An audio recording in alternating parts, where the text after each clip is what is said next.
kulankan soo dhaweynta ee loo qabtay wasiirka warfaafinta dowladda Soomaaliya Cabdulaahi Cilmooge Xirsi ayaa waxaa ka qayb galay qaybaha kala duwan ee bulshada Soomaalida ee ku dhaqan magaalada Nairobi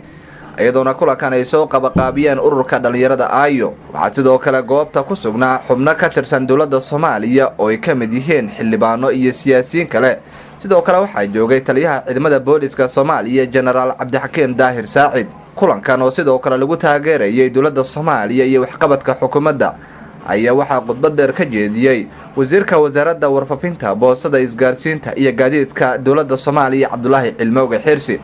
arrimaha uu ka hadlana waxaa ka mid ah waxqabadka xukuumadda federaalka isagoo tilmaamay in xukuumadda ay arrimo fara badan qabatay sidoo kalena wasaaraddiisa ay soo hoysay guulo fara badan wasiirka ayaa waxa uu soo hadal qaaday arrimaha maamul goboleedyada isagoo sheegay in sida ugu dhaqsiyaha badan xal laga gaari doono khilaafka ka taagan arrimaha Jubbaland isla mar ahaantan ay socdaan wada hadallo arrimaha lagu soo gabagabeynayo sidoo hadalku dhigay gabagabadii wasiirka ayaa waxaa la gudoonsiyay shahaado sharaf isagoo oo bulshada Soomaaliyeed ugu yeeray in dowladda Soomaaliya la shaqeeyaan inay idhaahdo Soomaaliya way soo socotaa Soomaaliya hal sano iyadoo gaarin bay waxay qabatay siyaasadda dibadda wax aad u weyn siyaasadda gudaha arrin aad u badan adeegga bulshada arrimo aad u weyn diiro badan ayaan qabnaa dib u dhis badan baa jira dhalinyaradu ha ku fakarto inay ka qayb qaadato dib u dhiska iyo muxuu ahaay inay dhisto skiilkooda waddankana ay ku talagalaan berri ka maalin inay diyaar u yihiin inay gacanta ku dhigaan aad baad u mahadsantihiin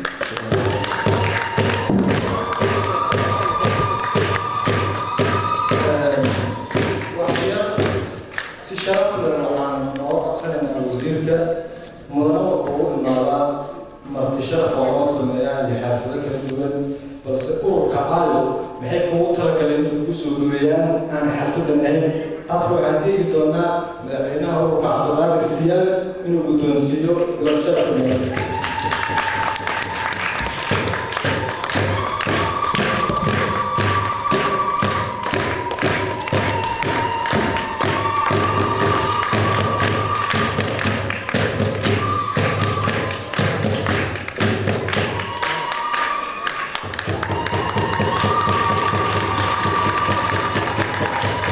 taliyaha ciidamada booliska Soomaaliya General Cabdixakiin Daahir Saacid iyo xildhibaano ay ka mid yihiin xildhibaan Aamina Maxamed Cabdi iyo xildhibaan Shooriye ayaa waxa ay khudbado ka jeediyeen kulanka lagu soo dhaweynaya wasiirka warfaafinta dowladda Soomaaliya sidoo kalena lagu taageerayay xukuumadda Soomaaliya laakiin nasiib wanaag maanta waxa gartay shacabkii Soomaaliyeed